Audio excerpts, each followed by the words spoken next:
गीता जी का पाठ 13वां अध्याय चित क्षेत्रज्ञयो योग नाम। इसमें शरीर और उसके बारे में जानने वाला व्यक्ति, उसमें होने वाले विकार, जिससे अनेकों बीमारियां पैदा होती हैं, इसके बारे में बताया गया है। यह बस श्लोक संख्या 8 से आगे बता रहे हैं ज्ञान के संबंध में अहंकार के अभाव का तथा वैराग्य का कथन। कहने का अर्थ है कि ज्ञान तभी होगा जब आपके अंदर अहंकार का नाश हो और वैराग्य आवे। भागवत में भी जो भागवत का महात्म्य है, उसमें भक्ति के दो पुत्र ज्ञान और वैराग्य के बारे में ही बताया गया है कि भक्ति सबके अंदर रहती है, लेकिन जब ज्ञान होता है तो वैराग्य होता है, और वैराग्य होता है तो मनुष्य को शांति मिलती है और उसी से निरोग रहता है। अब इसी के बारे में बताया गया है। इंद्रियार्थेषु वैराग्यम अहंकार एव च जन्म मृत्यु जरा व्याधि दुख दोषानुदर्शनम। इंद्रियार्थेषु वैराग्यम अनहंकारः एव च जन्म मृत्यु जरा व्याधि दुख दोषानुदर्शनम। अब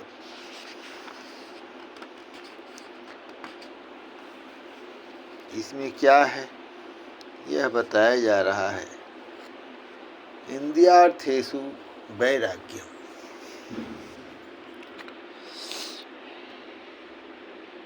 ये जो 10 इंद्रियां हैं और एक मन है, तो इंद्रियों के विषय से, इंद्रिय अर्थेषु, जो इंद्रियों के विषय हैं, जैसे शब्द स्पर्श रूप रस और गंध, ये इंद्रियों के विषय हैं, जिसका उपभोग करते हैं इंद्रिय। तो कह रहे हैं कि वैराग्यम आसक्ति च और अहंकार, अहंकार भी, अहंकार का भी अभाव, जन्म मृत्यु जरा माने वृद्धावस्था, दुख और व्याधि, दोषों का बार बार विचार करना, दोषानुदर्शन। तो कहने का अर्थ है कि शांति कैसे मिलेगी, इसके लिए जरूरी है कि जो रूप रस शब्द स्पर्श गंध, ये जो 5 इंद्रियों के विषय हैं, इंद्रियों इनमें वैराग्य होना चाहिए। और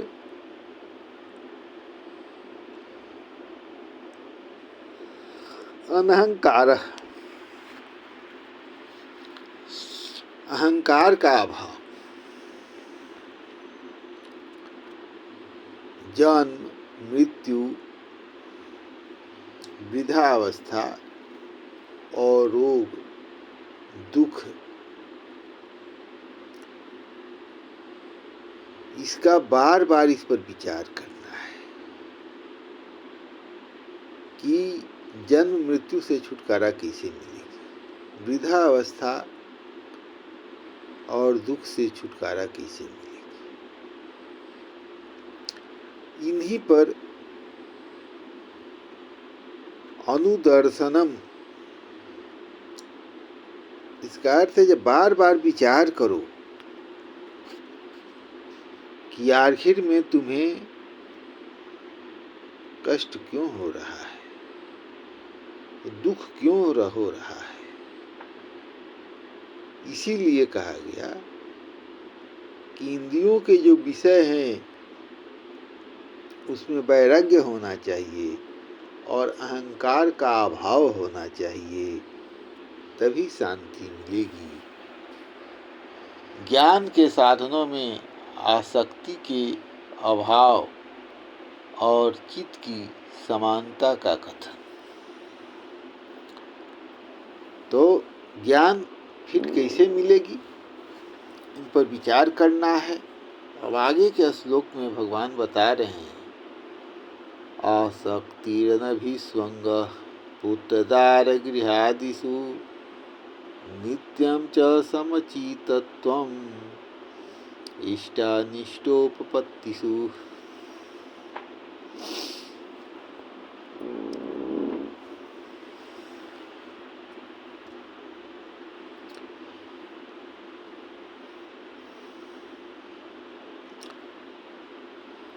असक्ति अनभिस्वंगः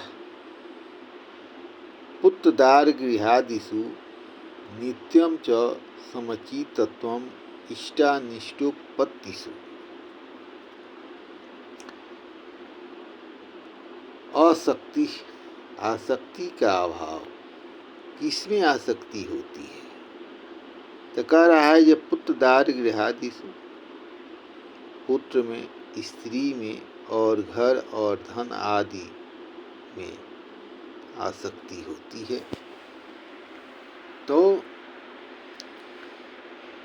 पुत्र में, धन में, स्त्री में, घर में आसक्ति का नाश करना है, आसक्ति का अभाव होना चाहिए।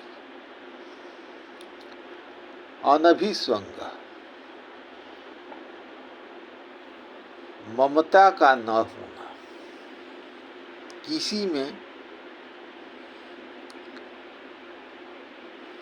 स्त्री में, पुत्र में, धन में, घर में, किसी में भी आसक्ति नहीं होना चाहिए।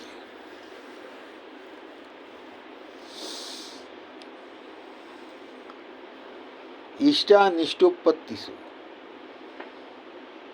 प्रिय और अप्रिय की प्राप्ति में। इष्ट अनिष्टोपत्तिषु, आपका प्रिय मिला तो उसमें खुशी मत होइए और अनिष्ट हो गया तो दुखी मत होइए, क्योंकि मन की शांति के लिए इन सब में समानता जरूरी है। आपको अभिप्सित कुछ मिला ठीक है, नहीं मिला तो भी ठीक है, शांति तभी आएगी। और नित्यम समचित्तत्व, सदा ही चित्त का सम होना, यानी मन में किसी भी प्रकार का विकार नहीं होना। बहुत सम्मान मिला, बहुत इज्जत मिला तो मन में विकार हो गया, नहीं मिला तो मन में दुखी हो गया, दुख हुआ। तो कहने का अर्थ है कि हमेशा चित्त में समानता जरूरी है। इसीलिए नित्यम समचित्तत्वम कहा गया है, सदा ही चित्त का सम रहना चाहिए, नहीं तो विकार रहेगा तो शांति नहीं मिलेगी, और शांति नहीं मिलेगी तो आपको नींद आने वाली नहीं है। सभी रोगों का हल भगवत गीता में बताया गया है, यही है। हर एक श्लोक में वैराग्य की बात बताई गई है, यही असली योग है, इसी को करना है। ज्ञान के साधन में अव्यभिचारियों अव्यभिचारिणी भक्ति और एकांत देश के सेवन का कथन। अब इसमें आगे के श्लोक में बताया जा रहा है कि ज्ञान कैसे होगा। अव्यभिचारिणी भक्ति, कैसी भक्ति होनी चाहिए? जो व्यभिचार न करे, इधर उधर मन भटके नहीं, मन में ईश्वर के प्रति ही भावना होनी चाहिए और कुछ नहीं। और अभिचारिणी भक्ति और एकांत देश के सेवन, यानी कोई ऐसा देश तो नहीं होगा जहाँ पर कुछ रहता ही नहीं हो, अकेले रहें। लेकिन यहाँ पर इसका अर्थ ये हुआ एकांत देश सेवितव्यम, यानी ऐसी जगह पर रहें जहाँ पर कोई नहीं जाए। जब कोई नहीं जाएगा आपके पास, तब ही आप भक्ति कर पाइएगा। मयि चानन्य योगेन भक्तिरव्यभिचारिणी विविक्त देश सेवित्वं मरति जन संसदि। मयि च अनन्य योगेन भक्ति अव्यभिचारिणी विविक्त देश सेवित्वं अरति जन संसदि। विविक्त देश सेवित्वम कह रहा है और अरति जन संसदि। मई मुझ परमेश्वर में अनन्य योगेन अनन्य योग के द्वारा अव्यभिचारिणी भक्ति च तथा विविक्त देश सेवित्वम एकांत और शुद्ध देश में रहने का स्वभाव और जन संसदी नित्य विषयासक्त मनुष्यों के समुदाय में और अति प्रेम न होना, यही आपके सुख का आधार है। कह रहा है भगवान, मयि अनन्य योगे न भक्ति अव्यभिचारिणी, मुझ में अनन्य योग होना चाहिए। माने मन जो है शांत होना चाहिए, पूर्ण रूप से शांत होना चाहिए। मयि अनन्य योगे न भक्ति अव्यभिचारिणी भक्ति, ऐसी भक्ति होनी चाहिए जो कि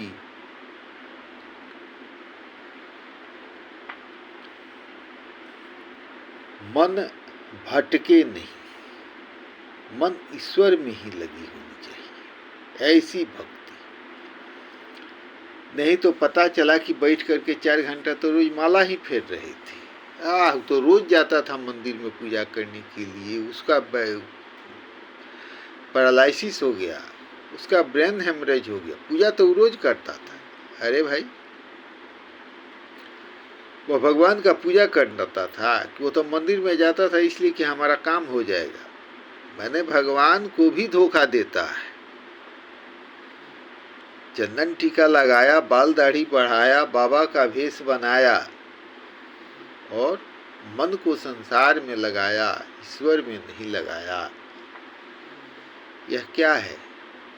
संत लोग कहते हैं कि भेष भगवान की जय, यानी जो भगवान का भेष बना लिया उसका भी हम पूजा करेंगे। बात सही है, आप पूजा कीजिए। जटिलो मुंडी लुंछित केश कासायांबर बहुकृत भेष पश्यन्नपि न पश्यति लोक हृदय निमित्तम कृत बहुकेश। कोई जटा बढ़ा लिया, कोई बाल बढ़ा लिया, कोई साफ करवा लिया, कोई उखड़वा दिया,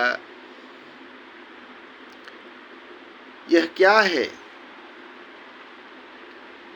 भोजन मिलता है इससे, ईश्वर की भक्ति नहीं होती है। यदि ईश्वर की भक्ति आपको चाहिए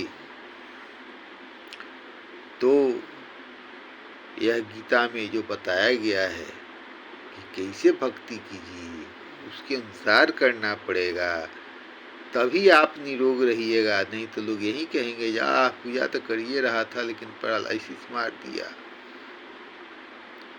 सोचिए, वो कौन सी पूजा है और कौन सी भक्ति है जो आपके मन को जब शांति ही नहीं कर पाई, जब आपका मन शांत ही नहीं हो पाया, तो फिर उस भक्ति से क्या मिलने वाला है? किसको क्या मिलने वाला है? आपको तो कुछ नहीं मिलेगा। और नहीं तो लोग भागेंगे यह कह करके कि पूजा तो कर ही रहे थे, पाठ कर ही रहे थे, तो भी बीमार पड़ गए, कष्ट भोग रहे हैं, तो इस पूजा पाठ में क्या लेना देना है, क्या होना है? इसी बात को कबीर साहब कहते हैं, बिरहन साजी यारती देहु दरस प्रभु मोट, मुए पे दर्शन दोगे काम काहि का होए। आज हम पूजा पाठ करें, भक्ति करें, जप तप करें और मरेंगे तो हमको इसका फल मिलेगा, उस फल से क्या लेना देना है? अभी हम कमर दर्द, घुटन दर्द, माथा दर्द, छाती दर्द, पेट दर्द, अनेकों प्रकार के बीमारियों से ग्रसित होकर के कष्ट भोग रहे हैं। और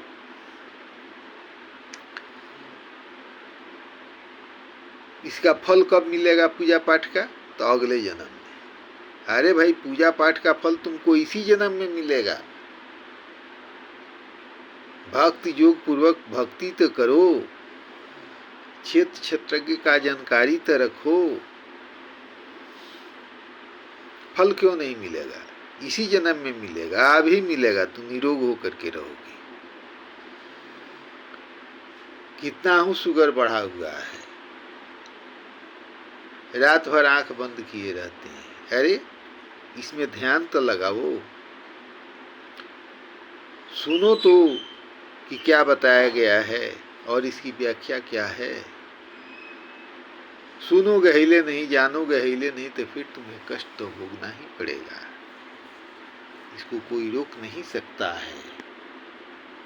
इसलिए यह बात बताया गया कि प्रभु में अनन्य भक्ति होनी चाहिए, मन संसार में भटकना नहीं चाहिए। और एकांत और शुद्ध देश का सेवन, जंगल में क्यों जाते थे? प्रायेण ऋषि मुनिया विजिने चरंती। भागवत में भक्त प्रहलाद जी कह रहे हैं, हे प्रभु, जितना ऋषि महर्षि साधु संत हैं, विजने चरंती, जंगल में चले जाते हैं। स्वमुक्ति कामः न प्रार्थ निष्ठा, अपने मुक्ति के लिए जाते हैं, किसी और के लिए नहीं जाते हैं। तो कहने का अर्थ है कि एकांत में जंगल में क्यों जंगल में रहना है? क्योंकि वहां पर किसी से प्रेम नहीं होगा। अब प्रेम नहीं होगा तो मन एकाग्र होगा, मन एकाग्र होगा तभी नींद लगेगी, शांति तभी मिलने वाली है, इसे नहीं मिलेगी। तो विविक्त देश सेवित्वम, एकांत और शुद्ध देश का सेवन करना, यानी जंगल में रहना। और जन संसदी और अति, यह जन संसद क्या होता है? गांव में चले जाइएगा, आप देखिएगा गांव के 5 गो माई बहन, चाहे पुरुष, किसी वृक्ष के नीचे बैठकर, अब तो वृक्ष खत्म हो गया, कहीं स्थान पर बैठकर आजकल के, पहले का अलग था, आजकल चाय पिएंगे और उनके घर का चर्चा, उनके घर का चर्चा, उनके घर का चर्चा, उनके घर का चर्चा शुरू हो जाएगा। नाम छाड़ी पूजन लगे पथरा, ब्रह्म की बात नहीं होगी, ज्ञान की कोई बात नहीं करेगा, और विषयों में, सांसारिक विषयों की बात करके और अपने दिमाग को खराब किए रहते हैं लोग। इसीलिए कपिल मुनि अपनी माँ से कह रहे हैं कि हे माता, यह मन ही संसार में बंधन का कारण है, यह मन ही मुक्ति का कारण है। यह जब मन कामी विषयों व्यक्तियों के साथ जब लग जाता है, तब यह दुख का कारण बनता है, संसार के बंधन का कारण बनता है। और यदि वैरागी पुरुषों के साथ लग जाता है तो यही मुक्ति का कारण बनता है। इसलिए यह मन जो है यही मुक्ति का कारण है और यही बंधन का कारण है। इसलिए और अति जन संसदी, जो जन संसद है, जहाँ पर सांसारिक विषयों की चर्चा होती है, विषय भोगों की चर्चा होती है, उसमें प्रेम का अभाव और रत नहीं होना। इस प्रकार से ये 11वें श्लोक में यह बात बताई गई। अब उसके बाद ज्ञान के साधन में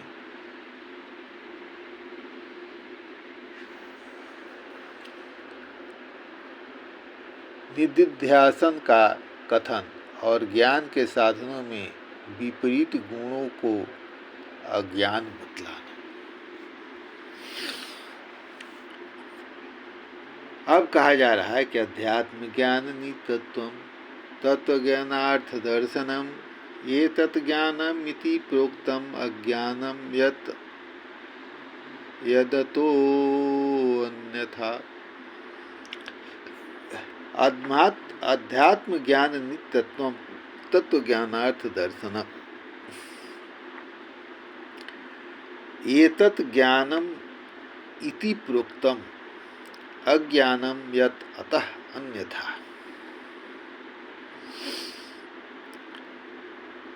अध्यात्म ज्ञान नित्यत्व, अध्यात्म ज्ञान में नित्य स्थिति, तत्व ज्ञानार्थ दर्शन, तत्व ज्ञान के अर्थ रूप परमात्मा को ही देखना। ये तत्, यह सब ज्ञानम ज्ञान है, यत जो अतः इसके विपरीत है, तत् अज्ञानम वह अज्ञान है।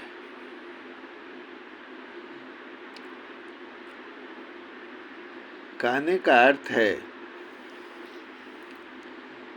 कि जिस ज्ञान के द्वारा आत्म वस्तु और अनात्म वस्तु जानी जाए, उस ज्ञान का नाम अध्यात्म ज्ञान है।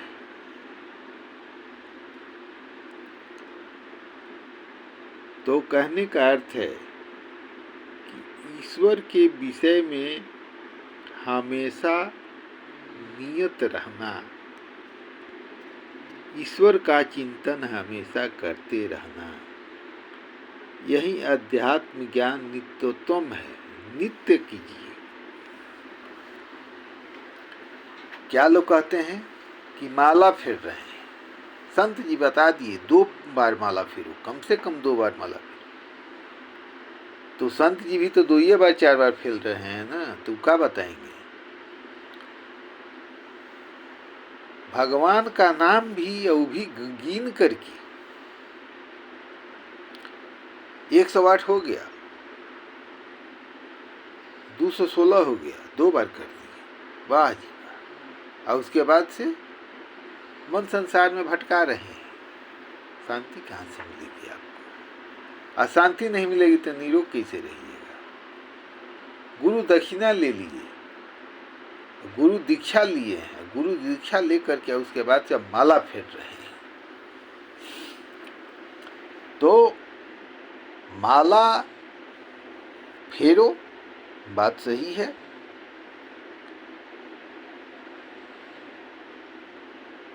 लेकिन दिखावा मत करो। ईश्वर का नाम लेना है, हमेशा लेना है, सोते उठते बैठते जागते। सूत जी पूछ रहे हैं भागवत में कि बताइए, वह कंस उनको मारना चाह रहा था, उनके जान का दुश्मन बना था,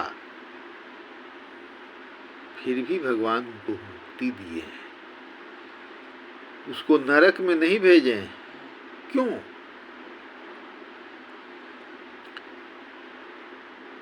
तो जिस आदमी को आप दुश्मन समझते हो, जिससे तुम्हारे खतरा है, उस आदमी को ही बहुत ज्यादा न तुम नाम लेते हो, हमेशा उसी के बारे में सोचते रहते हो।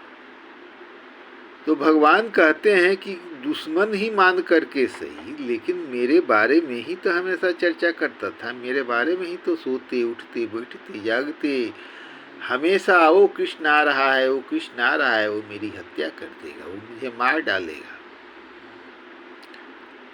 तो भगवान कह रहे हैं कि हमेशा मेरा ही भजन किया, हमेशा ही चिंतन किया, दुश्मन ही समझ करके सही, लेकिन मेरा नाम तो लिया, मेरा नाम लिया तो मैं उसको मुक्ति दे दिया।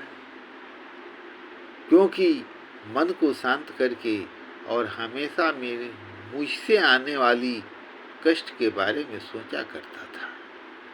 इसलिए याद रखो, तुम्हारे जो दुश्मन हैं वे लोग भी तुम्हारे बारे में कुछ कुछ कह करके और तुम्हारा नाम और यश फैलाते हैं। तो भगवान कह रहे हैं कि अध्यात्म ज्ञान नित्यत्वम, हमेशा परमात्मा के विषय में सोचना चाहिए, ध्यान और भजन करना चाहिए। तत्व ज्ञानार्थ दर्शनम, और सत्य क्या है, स्थिति क्या है, सही जानकारी क्या है, इसको जानना चाहिए, जिससे आपको मानसिक शांति मिले। कह रहे हैं कि एतत् ज्ञानम इति प्रोक्तम, ज्ञान इसी को कहा जाता है। और जो जन संसदी है, जो अध्यात्म ज्ञान के विपरीत जो ज्ञान है, वह ज्ञान क्या है? अज्ञान है। क्योंकि उस ज्ञान से मनुष्य को बंधन मिलता है, न कि मुक्ति मिलती है। इसलिए यहाँ कहा जा रहा है कि अध्यात्म ज्ञान नित्यत्वम तत्व ज्ञानार्थ दर्शनम एतत् ज्ञानम इति प्रोक्तम अज्ञानम यत अन्यथा, अज्ञानम यत अतः अन्यथा। तो इसका यही अर्थ है। शांति आपको कैसे मिलेगी? पूजा आप करते हैं, पूजा करते हुए भी आपको कष्ट क्यों हो जाता है? इसके लिए ये बातें बताई गई है। क्षेत्र और क्षेत्रज्ञ के विषय में यह 13वां अध्याय है, जिसमें विस्तार से कहा गया है। अब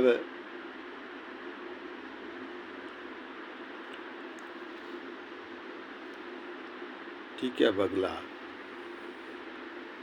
वीडियो में अगला दिया जाएगा। जय श्री राम, जय श्री राम, जय श्री राम।